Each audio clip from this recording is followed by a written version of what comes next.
Hi friends, welcome to Usha fun foods. ಕಲ್ಲಂಗಡಿ ಹಣ್ಣಿನ ಸಿಪ್ಪೆ ಮತ್ತು ಕ್ಯಾರೆಟನ್ನು ಹಾಕಿ ದೋಸೆ ಮಾಡೋದನ್ನು ತೋರಿಸ್ತಾ ಇದ್ದೀನಿ. ಅಕ್ಕಿನ 4 ತಾಸು ನೆನೆಸಿಟ್ಕೊಂಡು ತೊಳೆದಿಟ್ಕೊಂಡಿದ್ದೀನಿ. ಈಗ ಇದನ್ನು ತುರ್ಕೋತೀನಿ ಸಣ್ಣಗೆ.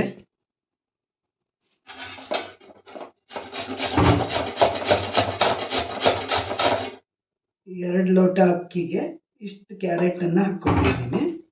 ಇದನ್ನು ಒಂದೆರಡು ಸಿಪ್ಪೆ ತುರ್ಕೋತೀನಿ. ಈ ಗ್ರೀನ್ ಭಾಗ ಬಿಟ್ಬಿಡ್ಬೇಕು. ಇದರಿಂದ ಗರ್ಗರಿಯಾದ ಪೇಪರ್ ದೋಸೆ ಮಾಡ್ಬೋದು. ತುಂಬ ರುಚಿಯಾಗಿರುತ್ತೆ. ಈಗ ನೆನೆಸಿಟ್ಕೊಂಡಿರೋ ಅಕ್ಕಿನ ಹಾಕ್ಕೋತಾ ಇದ್ದೀನಿ.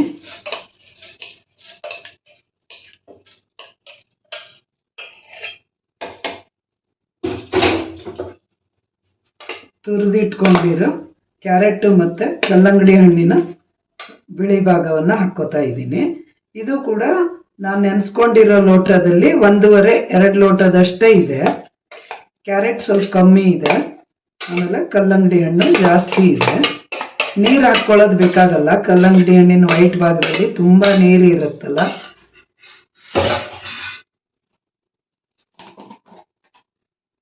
ಈಗ ಇದಕ್ಕೆ ಉಪ್ಪು ಹಾಕೋತಾ ಇದ್ದೀನಿ. ಇದನ್ನ ನುಣ್ಣಗೆ ಮಿಕ್ಸಿ ಮಾಡ್ಕೋಬೇಕು ಫ್ರೆಂಡ್ಸ್.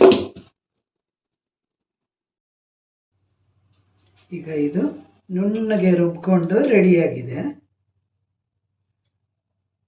ಇದನ್ನ ಸ್ವಲ್ಪ ನೀರು ಹಾಕಿ ತೊಳೆದು ಹಾಕ್ತೀನಿ.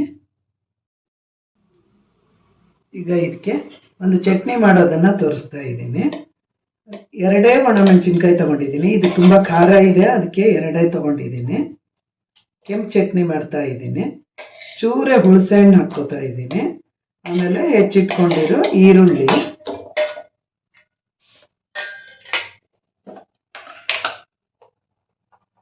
ಆಮೇಲೆ ಕಾಯಿ ತುರಿಯನ್ನು ಹಾಕ್ಕೋತಾ ಇದ್ದೀನಿ.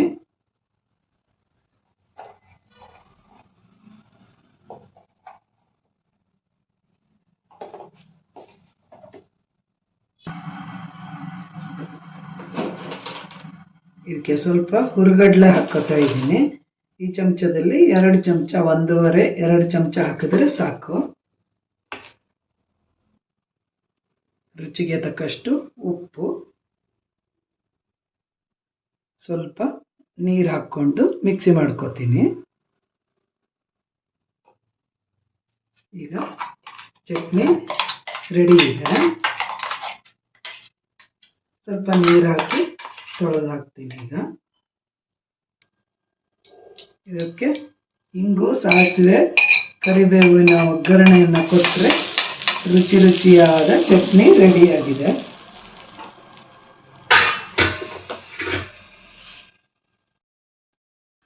ಈಗ ತವ ಚೆನ್ನಾಗಿ ಕಾದಿದೆ. ಹಿಟ್ಟು ಈ ಕನ್ಸಿಸ್ಟೆನ್ಸಿಯಲ್ಲಿ ಇದೆ. ಇದನ್ನ ದೋಸೆ ಸ್ಪ್ರೆಡ್ ಮಾಡೋಕ್ಕೆ ಈ ಥರ ಒಂದು ಸಿಮ್ ಕಾರ್ಡಿನ ತಗೊಂಡಿದ್ದೀನಿ.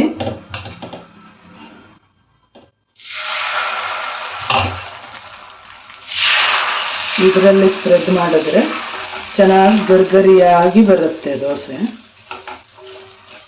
ತೆಳ್ಳವು ಅಂತೀವಿ ನಾವು, ಪೇಪರ್ ದೋಸೆ.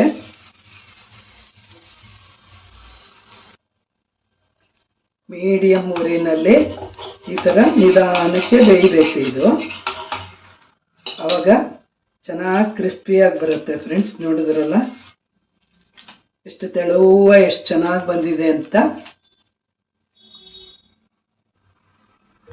ಈಗ ಮತ್ತೆ ಇನ್ನೊಂದು ದೋಸೆನ ಹಾಕ್ತಾ ಇದ್ದೀನಿ. ಈ ಥರ ಸ್ವಲ್ಪ ಹಿಟ್ಟನ್ನು ಹಾಕ್ಕೋಬೇಕು.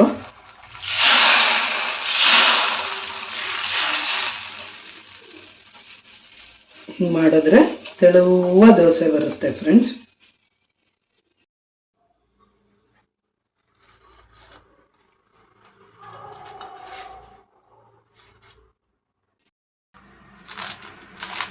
ಈ ಥರ ಹಪ್ಪಳದ ಥರ ಗರಿಗರಿಯಾಗಿರುತ್ತೆ ಫ್ರೆಂಡ್ಸ್.